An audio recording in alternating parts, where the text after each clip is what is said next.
हाँ भाई शेर जवान, किधर है तू यार? सर जी, मैं इधर लालक की पोस्ट के ऊपर हूँ। बताएं, हुक्म करें। नहीं नहीं यार, हुक्म क्या? तूने कहाँ टाइगर पे कब आएगा तू? कल परसों कोई चक्कर लग रहा है तेरा? सर, मेरा प्लान है, रात को मैं निकलूंगा, इंशाल्लाह शाम तक मैं पहुंच जाऊंगा। आप बताएं, कोई काम है तो बताएं।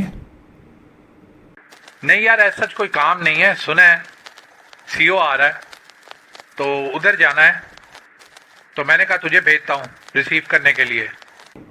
सर हाजिर, मैं पहुंच जाऊंगा सर, कल शाम तक मैं पहुंच जाऊंगा। This was my conversation with captain शेर खान। 12 अप्रैल 1999, कारगिल की जंग शुरू होने से तकरीबन 20 से 25 दिन पहले की बात है कि हम तोलालिंग के ऊपर अपनी लिसनिंग पोस्ट नीचे लालक जान की पोस्ट बना रहे थे कि मुझे वायरलेस आई कैप्टन शेर खान की कि आप टाइगर हिल की तरफ आएं, क्योंकि हमारे जो कमांडिंग ऑफिसर हैं वो आगे हमारी पोस्टों के पास आ रहे हैं। हमारी पोस्टें इस वक्त लाइन ऑफ कंट्रोल से 20 से 25 किलोमीटर के फासले के ऊपर थीं। कई जगहों के ऊपर 20, कहीं पे 22, कहीं पे 25, डिपेंड करता है, क्योंकि लाइन ऑफ कंट्रोल सीधी नहीं है। अगर आप मैप के अंदर देखें तो कई जगह लाइन ऑफ कंट्रोल से पास है, लेकिन जो पास से पास तरीन जगह भी है वो भी 13 किलोमीटर दूर है।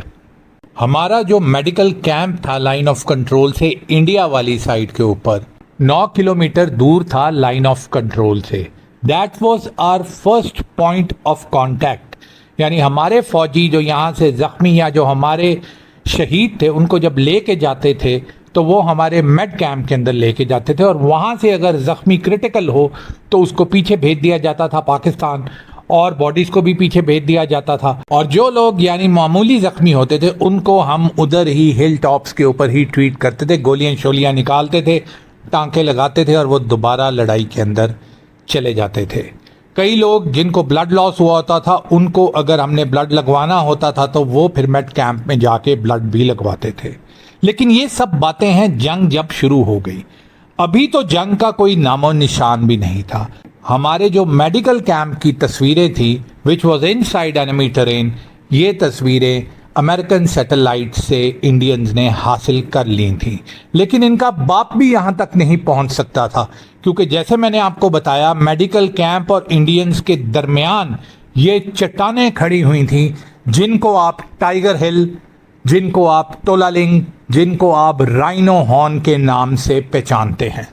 और इन चट्टानों के ऊपर इनसे भी बड़ी चट्टानें खड़ी हुई थी, जिनको आप पाकिस्तान आर्मी के दलेर और गयूर फौजियों के नाम से जानते हैं।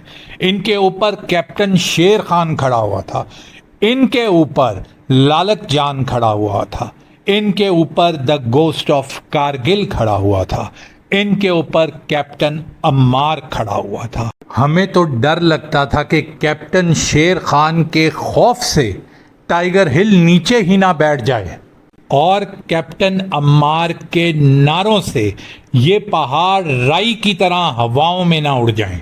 जिधर जिधर हमारे शेरों का खून गिरता था पहाड़ लरस जाते थे, जिधर जिधर हमारे शेरों के कदम पड़ते थे पहाड़ वहां से हटकर रास्ता बना देते थे। अल्लामा इकबाल साहब ने क्या खूब इस कैफियत को बयान किया है, किसकी हैबत से सनम सहमे हुए रहते थे, मुंह के बल गिर के हुवल्लाहु अहद कहते थे। मैंने 12 अप्रैल को लालक जान की पोस्ट को कंप्लीट किया, उनको हैंड ओवर किया, और मैं वापस टाइगर हिल की तरफ चला गया। रास्ते में मैं ये सोच रहा था कि पता नहीं कौन सा हमारा अफसर आ रहा है जिसकी वजह से शेर खान ने मुझे तोलालिंग से टाइगर हिल की तरफ बुलाया है। आज़ादी पोस्ट के ऊपर से कैप्टन अम्मार ने मुझे ज्वाइन किया और हम वापस टाइगर हिल की तरफ चले गए। हमारा यूनिट गोस्ट यूनिट था। हम 22 लोग थे जो इस पूरे एरिया के अंदर कारगिल दराज के अंदर मोबाइल थे। बाकी लोग हमारे जो थे वो अपनी अपनी पोस्ट को डिफेंड और वहां से अटैक करते थे, लेकिन हमारा काम ये था गोस्ट यूनिट का कि हमने असला भी लाना है, एमुनिशन भी लानी है, और हमने उसको डिस्ट्रीब्यूट भी करना है। जब हम टाइगर हिल के करीब पहुंचे तो कैप्टन अम्मार को कैप्टन शेर खान की वायरलेस आई कि तुम ऊपर आ जाओ और मुझे हुक्म मिला कि आप राइनो हिल की तरफ जाएं क्योंकि मेहमान वहां पहुंचने वाले हैं। मैंने फिर से कैप्टन अम्मार से पूछा कि सर ये मेहमान कौन है, मुझे बता तो दें। तो कैप्टन अम्मार ने कहा कि यार मुझे नहीं पता, तू जल्दी जा वहां पहुंच, उनको कवर की जरूरत होगी। मुझे बिल्कुल भी इस चीज का अंदाजा नहीं था कि ये मेहमान chief of army staff Pakistan armed forces general Pervez Musharraf खुद हैं।